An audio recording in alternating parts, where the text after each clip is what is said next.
Okay, happy Hanukkah, my friends, students, alumni. It's great talking to you again. Well, this is a somewhat of a message for Hanukkah. You know, one really has to think a lot about what Hanukkah is. I've discussed this many times in the past. There's a definitely lack of primary sources. Most of the sources we have are secondary or different languages, different cultures, not very authoritative. The primary sources we have are obviously the first and foremost would be the El Anisim. Rashi writes in Shabbos that El Anisim was instituted the year after the Chanuka HaMizbeach, year later. And then obviously the next thing we have is Megillat Ta'anit, which was written before the Mishnah.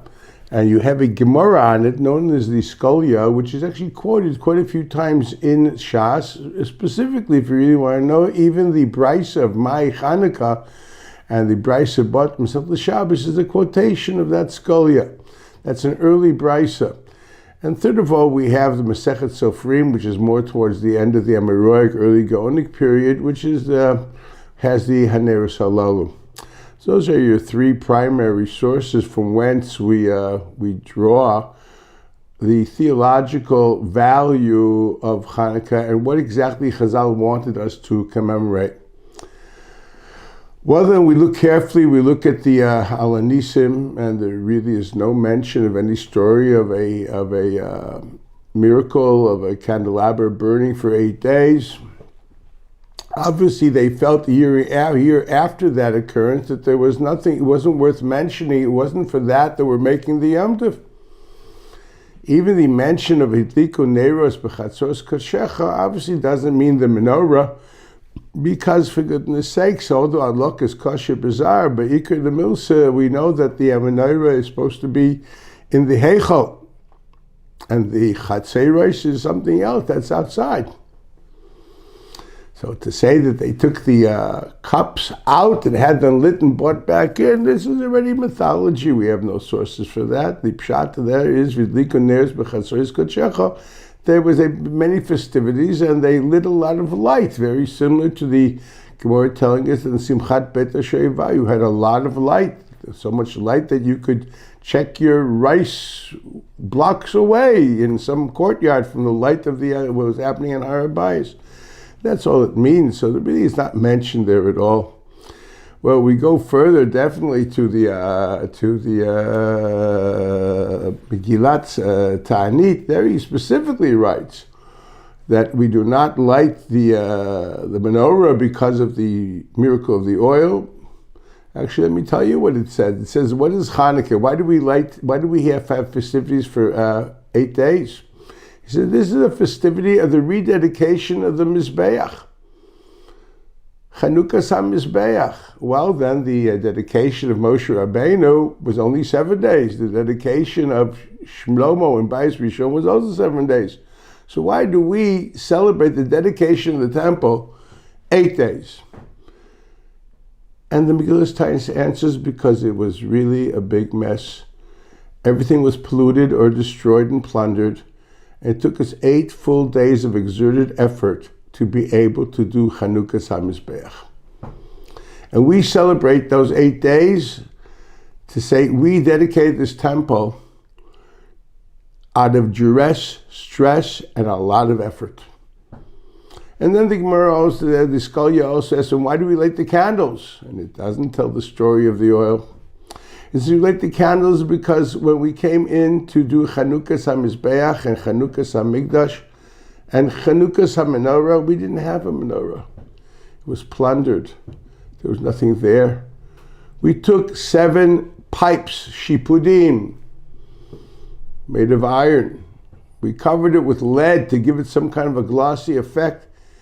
And we used those 7 hollow pipes of iron covered in lead as a menorah. The Gemara brings this in Avodah Zarah and says that eventually they grew a little richer.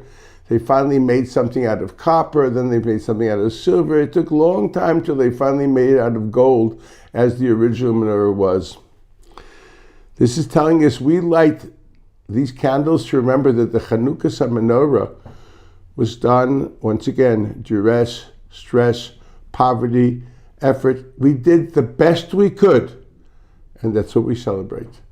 That the Chinuch HaMizbeach was underdone to so much pressure, and yet we did the best we could. What's so unique about the Chanuka HaMizbeach of the Chashmonoim that we celebrate forever and forever? Well, actually not. It's going to be Batel B'Moisa Mashiach. Only till Megillas Esther will stay. But at the end of the day, for centuries and centuries, I don't think that most people even know the date of the Chinuch of Bayis Sheni of Ezra and Nehemiah. More people may know the date of the Chinuch of Bayis of Shlomo, but who celebrates it? Who celebrates the Chinuch of the Mishkan? Who celebrates it? Yet we celebrate today the Chinuch of the Chanukas Beis Chashmonoim, which only lasted for another 200 years. Well, one has to understand exactly what we're looking at. You must remember that we talk about the miracles of Chanuka. We are not talking about the miracles of a national victory over conquest over the foe, the enemy. It's really not true. The war continued for 15 to 17 years. And we were still under the Greek boot for a long time. It was only 17 years later that finally, due to political maneuvering between Shimon Hashmonai and the Romans, that we got the Greeks out of the country. In other words, Hanukkah is not a celebration of the military victory because we only had access at that time to the Har HaBayit and a few areas around Jerusalem. Even on Har HaBayit, the Chakra, the fortress of the Greeks, was still there for 15 years, shooting arrows down on people going onto the Har HaBayit. So obviously it wasn't a military victory. It wasn't the autonomous country because we didn't have one till 15 to 17 years later, when Rome helped us become from a serf state under the Greek boot to a vassal state of Rome with a certain amount of autonomy, which we lost in a quite short period of time. It wasn't that. It's not the political victory. It didn't happen then. It's not the military victory. It didn't happen then. So what are the Yeshuot that we are celebrating? The answer lies in what really happened at that period of time. See, this is the first period where Jews all of a sudden turned on their own religion. We don't have mitbavlim. The first time we have something like that, assimilation, is mityavnim. Greek culture became very, very rampant and very, very, very, very effective. Alexander the Great disseminated it through all of his empire, bringing the ideas of Aristotle, etc., an all-encompassing culture which really took over the world. At that period of time, man stopped believing into the pristine, pure gods. And one would say they de-deified the gods on the Olympus and made them into a rampant bunch of rowdy, powerful, and dangerous entities which must be appeased. But one did not look for morals or ethics or anything pure or true on the Olympus. Far from it. They are described in Greek mythology as being beyond morality. Meaning, purpose was no more coming from a god, for the gods were de-deified. Meaning and purpose came from man, from his thoughts, from the world of philosophy. It's interesting to notice that at that given time, God stopped sending prophets. And we too suddenly did not await messages from God, but had to find God through ourselves within Hamaor Shebetorah Marzira Lemutav. In simple English, religion was under major crisis. See, until then, everybody was religious, everybody had a God. The question is, which God do you choose? All of a sudden, man can live with meaning created by himself. Oh, there may be powers on the Olympus that we have to appease. And that slowly but surely evaporated. But basically, one is not looking for meaning and purpose up in the heavens anymore for quite a while. Monotheism was passé. Even a God of meaning and purpose was passé. Religion was under major crisis. This is not just a question of choosing another God. Find meaning through your own self, what you understand, and stop accepting that which is beyond your comprehension. As the Ramban writes, when he describes Aristotle's theme, he says, "Oh, so Russia, that wicked man, Shema she'eino mevin eino kayam, that which you cannot perceive and comprehend, does not exist." This is the total opposite of anything we believe in. We believe in an infinite God which is beyond comprehension, which expresses in infinity in the finite forms that we have in this world. Religion was under serious crisis. Can religion survive in an all-evolving world which is walking away from absolutes, going into what we'd call a postmodern society, where there are no absolutes? Absolutes are chosen by man according to his whim and will. Can religion survive? And when the Greeks went and polluted the temple, what they were doing is saying that monotheism, as the Jews have it, must cease to exist.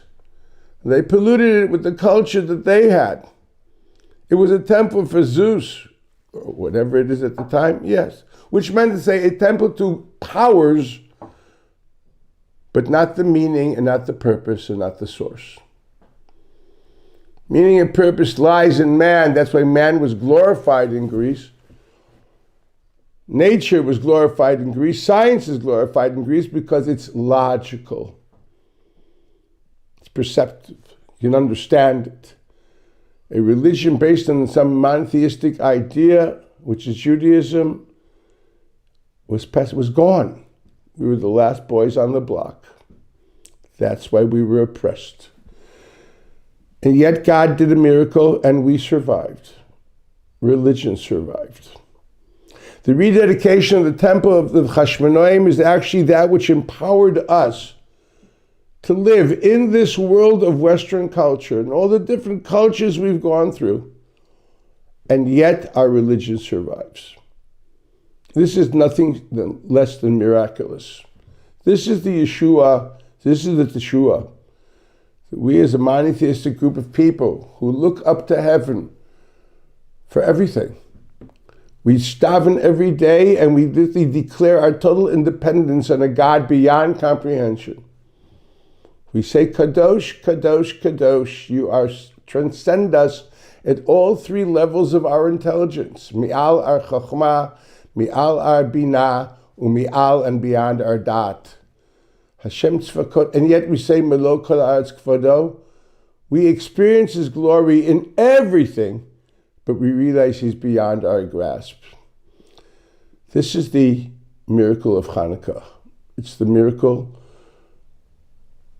of survival and thriving of religion. We live in a ever-changing world, and every generation is going to have to find its language to continue this beautiful miracle. Thank God in Keren B'Yavne and your alma mater. We've learned that language. And seriously, it's so beautiful to see how all of you do so well. Each person in whatever he is doing, whether he's on the market, whether he's in the lab, whether you're in the hospital, whether you're in the office, whether you're teaching Torah, whether you're I don't know what. You've all found a language which allows your religion to thrive, grow within Western culture. We don't need to run away from it. We need we're there. We're not in a cave. But we win, we survive, and we elevate it. This is the story of Chanuka, and that's my blessing to us all. We should all be Chanuka people forever and ever. Have a beautiful Yom Tov.